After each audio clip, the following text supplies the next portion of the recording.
Israel Hamas के बीच भीषण जंग जारी है। हालात तीसरे विश्व युद्ध जैसे बन गए हैं। अब तक दोनों की तरफ से हजारों लोगों की मौत हो चुकी है। इजराइल वायुसेना ने गाजा पट्टी पर पूरी तरह से घेराबंदी कर दी है, जिसके कारण पूरे गाजा में ना तो बिजली है, ना पानी है और ना ही भोजन की व्यवस्था है। लोग मलबे में दबे अपनों को बचाने के लिए दिन रात मशक्कत कर रहे हैं। गाजा के अस्पताल बर्बादी की कगार पर पहुंच गए हैं। ईंधन भंडार पूरी तरह से खत्म होने की वजह से अस्पताल की बिजली सप्लाई बैकअप जनरेटर के सहारे चल रहा है, जो कभी भी शटडाउन हो सकता है। इससे मरीजों की जान खतरे में बनी हुई है। आइए आपको एक एक कर बताते हैं युद्ध के 11वें दिन गाजा के क्या हालात हैं। इजरायली डिफेंस फोर्स ने जानकारी दी है कि लेबनान की सीमा पार कर 4 आतंकवादी इजराइल में घुसने की कोशिश कर रहे थे, जिन्हें सेना ने मार गिराया है। इजरायली सेना के मुताबिक चारों आतंकवादियों ने विस्फोटक जैकेट पहने हुए थे। हालांकि लेबनान में किसी भी समूह ने इसकी जिम्मेदारी नहीं ली है। पिछले हफ्ते भी दक्षिणी लेबनान में फलस्तीनी इस्लामिक जिहाद के आतंकवादी सीमा पार कर इजराइल में घुस गए थे।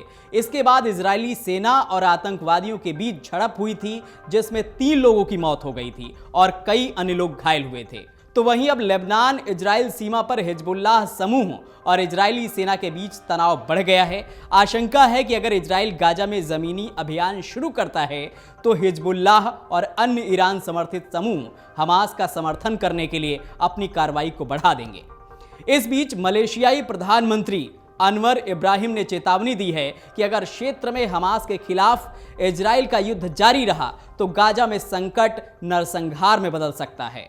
इजराइल हमास युद्ध के बीच नागरिक सुरक्षा को सर्वोत्तम प्राथमिकता दी जानी चाहिए। मलेशियाई पीएम ने फलस्तीनी लोगों के लिए अपना अटूट समर्थन दिया है। गाजा में फलस्तीनियों ने मंगलवार को तड़के खान यूनिस और राफा के दक्षिणी शहरों के पास तीव्र बमबारी की सूचना दी। स्थानीय रिपोर्टों के मुताबिक इजरायली बमों ने खान यूनिस के पश्चिम और दक्षिण पूर्व और रफा के पश्चिम के इलाकों पर हमला किया। यानी अब इजरायली सेना ने गाजा को हर तरफ से घेर लिया है। सभी शहरों में सेना तबाही मचा रही है। जरूरी सामान और सुविधाओं पर पहले से ही पाबंदी लगाकर इजराइल ने गाजा को कमजोर कर दिया है। बस अब तैयारी है जमीनी हमलों की, जिसके बाद से हमास आतंकी संगठन के लड़ाकों का काम तमाम होना तय माना जा रहा है, क्योंकि 7 अक्टूबर को जब से हमास ने अचानक इजराइल पर अटैक किया, तभी से इजरायली प्रधानमंत्री बेंजामिन नेतन्याहू ने हमास का सर्वनाश करने की कसम खाई है और इजरायली सेना नेतन्याहू की उस कसम को अमली जामा पहनाने में कोई कोर कसर नहीं छोड़ रही है।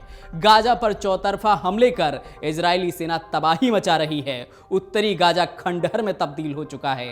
हर तरफ भयावह मंजर है।